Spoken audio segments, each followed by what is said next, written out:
Hello और welcome. आज हम एक बहुत ही जरूरी और सच कहूं तो थोड़ा माइंड बेंडिंग ऐसे को समझने वाले हैं। ये है जेडी स्मिथ का जॉय। ये एक ऐसी पीस ऑफ राइटिंग है जो हमें हमारी दो सबसे कॉमन फीलिंग्स प्लेजर और जॉय के बारे में बिल्कुल अलग ढंग से सोचने पर मजबूर कर देती है। पर आगे बढ़ने से पहले चलिए थोड़ा लेखिका के बारे में जान लेते हैं। जेडी स्मिथ एक कमाल की ब्रिटिश राइटर हैं जो कल्चर, रेस और सोसाइटी पर अपने शार्प कमेंट्स के लिए जानी जाती हैं। उनकी सबसे बड़ी खासियत यह है कि वो इंसानी एहसासों की गहराइयों को एक्सप्लोर करती हैं, और ये ऐसे जॉय इसका एक परफेक्ट एग्जाम्पल है। स्मिथ अपने ऐसे की शुरुआत एक ऐसी लाइन से करती हैं जो आपको एकदम से रोक देगी। वो कहती हैं, जो बात आपको जॉय के बारे में कोई नहीं बताता वो ये है कि उसमें असल प्लेजर ना के बराबर होता है। ये एक पैराडॉक्स है ना? एक ऐसी बात जो सुनने में अजीब लगती है, शायद गलत भी, और बस यही अजीब बात हमारी क्यूरियोसिटी जगा देती है। तो आखिर उनका मतलब क्या है? जॉय यानी खुशी की सबसे ऊंची स्टेट, वो प्लेजरेबल कैसे नहीं हो सकती? इस एक्सप्लेनर में हम जेडी स्मिथ के इस आर्ग्यूमेंट को स्टेप बाय स्टेप तोड़कर समझेंगे, और चलिए इसी सवाल का जवाब ढूंढते हैं। ओके, तो ये है हमारा रोड मैप। हम शुरू करेंगे जॉय के पैराडॉक्स से, फिर देखेंगे कि स्मिथ प्लेजर को एक सिंपल सेटिस्फैक्शन की तरह कैसे डिफाइन करती हैं। इसके बाद हम जॉय को समझेंगे जिसे वो टेरिफाइंग एक्सटेसी कहती हैं। फिर एक बहुत ही इंटरेस्टिंग ड्रग एनालॉजी आती है, और आखिर में हम प्लेजर और जॉय के बीच एक चॉइस पर बात करेंगे। तो शुरू करते हैं पहले पॉइंट से, जॉय का पैराडॉक्स। यहाँ स्मिथ अपना सबसे बड़ा पॉइंट टेबल पर रखती हैं। वो कहती हैं कि जॉय प्लेजर का कोई सुपर इंटेंस वर्जन नहीं है। नहीं, उनके हिसाब से ये दोनों बिल्कुल अलग, बिल्कुल डिफरेंट इमोशंस हैं। देखिए, हम सब आमतौर पर यही सोचते हैं, है ना, कि प्लेजर और जॉय एक ही रास्ते पर मिलते हैं, बस जॉय थोड़ा आगे जाकर है। लेकिन स्मिथ इस आम सोच को पूरी तरह से चैलेंज करती हैं। उनके लिए जॉय एक डिफिकल्ट इमोशन है, एक ऐसी चीज जिसे रोज की जिंदगी में फिट करना आसान नहीं है। तो इस फर्क को और बेहतर तरीके से समझने के लिए आइए पहले प्लेजर को देखते हैं। सेक्शन 2 में स्मिथ प्लेजर को एक बहुत ही सिंपल, सीधी सादी सेटिस्फैक्शन के रूप में पेश करती हैं, और इसके लिए वो अपनी लाइफ से कुछ बहुत ही रिलेटेबल एग्जांपल्स देती हैं। स्मिथ के लिए प्लेजर क्या है? एक सड़क के किनारे वाले वैन से लिया हुआ एग सैंडविच, एक पाइनएप्पल वाली आइसक्रीम, अजनबी लोगों के अनोखे चेहरे देखना, या अपने हस्बैंड के साथ बैठकर पुरानी कहानियां शेयर करना। ये सब छोटी छोटी चीजें हैं जो आपको तुरंत अच्छा फील कराती हैं, और सबसे बड़ी बात, आप इन्हें जब चाहे रिपीट कर सकते हैं। और यहां आता है सबसे क्रूशियल पॉइंट। स्मिथ कहते हैं, I have pleasure, it is a feeling I want to experience and own. इन दो शब्दों पर जरा गौर कीजिए। हैव यानी पास होना, और ओन यानी मालिक होना। इसका मतलब है कि प्लेजर एक ऐसी चीज है जिससे हम कंट्रोल कर सकते हैं, जिसके हम मालिक बन सकते हैं। ये एक बाहरी अनुभव। अब आसान, आरामदायक फीलिंग को एक तरफ रखिए और देखिए कि स्मिथ जॉय को कैसे डिस्क्राइब करती हैं। Section 3, Joy the terrifying ecstasy, यानी डरावना परमानंद। नाम से ही आपको अंदाजा हो गया होगा कि ये प्लेजर से बिल्कुल अलग है। ये एक बेहद कॉम्प्लेक्स, इंसान को अंदर तक हिला देने वाला एहसास है।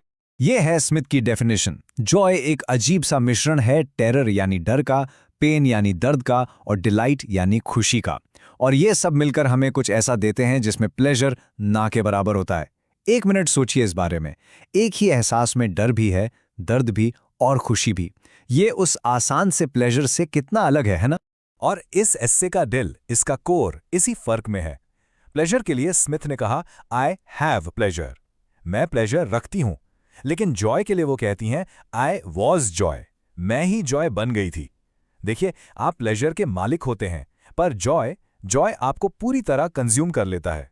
जब आप जॉय की स्टेट में होते हैं तो आपका मैं, आपका सेल्फ गायब हो जाता है। आप उस एहसास में घुल जाते हैं। तो ये जो आइडिया है ना कि जॉय आपको कंज्यूम कर लेता है, इसको और अच्छे से समझाने के लिए स्मिथ एक बहुत ही पावरफुल एग्जाम्पल देती हैं। Section 4, the ecstasy drug analogy. यहाँ वो अपने एक नाइट क्लब के अनुभव को एक केस स्टडी की तरह पेश करती हैं, ये टेस्ट करने के लिए कि इंटेंस प्लेजर और सच्चे जॉय के बीच की लाइन आखिर है कहाँ। तो सवाल ये उठता है, क्या नाइट क्लब में एक्सटेसी लेने के बाद का वो अनुभव प्योर जॉय का एक पल था? स्मिथ हमसे ये सवाल पूछती हैं और फिर हमें उस रात की कहानी बताती हैं। जरा इमेजिन कीजिए उस सीन को। वो अपने दोस्तों से अलग हो गई हैं, उनका हैंडबैग खो गया है, उन्हें सब कुछ एक कैलाइडोस्कोप की तरह टूटता हुआ दिख रहा है। वो नाचते लोगों की भीड़ में खुद को अकेला और दबा हुआ फील कर रही हैं। एक निराशा का, एक डिस्पेयर का पल था। और ये डिटेल बहुत ज़रूरी है क्योंकि स्मिथ कहती हैं कि जॉय अक्सर ऐसी ही किसी मुश्किल से निकल कर आती और उस स्ट्रगल के ठीक बीच में अचानक एक रिलीज मिलता है। स्मिथ लिखती हैं, then suddenly I could hear Q-tip, the top of my head flew away, we gave ourselves up to joy. अचानक म्यूजिक बदलता है, एक कनेक्शन बनता है, वो सब कुछ भूलकर उस पल में खो जाती हैं, उनका मैं गायब हो जाता है और वो उस भीड़ का, उस आनंद का हिस्सा बन जाती हैं। लेकिन क्या ये सच में जॉय था? स्मिथ का आखिरी फैसला है नहीं, बिल्कुल नहीं। क्यों? क्योंकि अगले दिन सुबह जब वो उस रात के बारे में सोचती हैं तो उन्हें एहसास होता है कि उन पलों में कोई सब्सटेंस यानी कोई असलियत नहीं थी। हर वो गहरा एहसास सुबह की रोशनी में झूठा और बेमतलब लग रहा था, क्योंकि ये अनुभव टेम्परेरी था, एक केमिकल से पैदा हुआ था। ये सिर्फ जॉय की नकल थी, असली जॉय नहीं। तो अगर वो इतना जबरदस्त अनुभव भी जॉय नहीं था, तो फिर असली जॉय है क्या? यही सवाल हमें अपने आखिरी सेक्शन पर लाता है, pleasure versus Joy, the choice. यहां स्मिथ अपने पूरे आर्ग्यूमेंट को समेटकर हमारे सामने एक बहुत बड़ा चुनाव रखती हैं। स्मिथ के अनुसार असली जॉय इन अनुभवों में मिलता है। बच्चे को जन्म देने के ठीक बाद का वो पल, एक ऐसा रोमांटिक क्रश जिसमें खतरा भी हो, दिल टूटने का डर हो, या फिर सालों की मेहनत और एंग्जाइटी के बाद एग्जाम में मिलने वाली सफलता। अब इन सब में एक पैटर्न देखिए, हर एग्जाम्पल में रिस्क है, पेन है, स्ट्रगल है। स्मिथ के लिए सच्चा जॉय हमेशा डर और दर्द से जुड़ा होता है। और यहाँ ये ऐसे अपने सबसे पावरफुल सवाल पर पहुंचता है। स्मिथ लिखती हैं, it hurts just as much as it is worth, what an arrangement, why would anyone accept such a crazy deal. यानी इस अनुभव में उतना ही दर्द होता है जितना ये अनमोल है। सोचिए, ये कैसा सौदा है, कोई भी समझदार इंसान ऐसी क्रेजी डील क्यों एक्सेप्ट करेगा? ये एक ऐसा सवाल है जिसका जवाब स्मिथ नहीं देती, बल्कि हमें सोचने के लिए छोड़ देती हैं।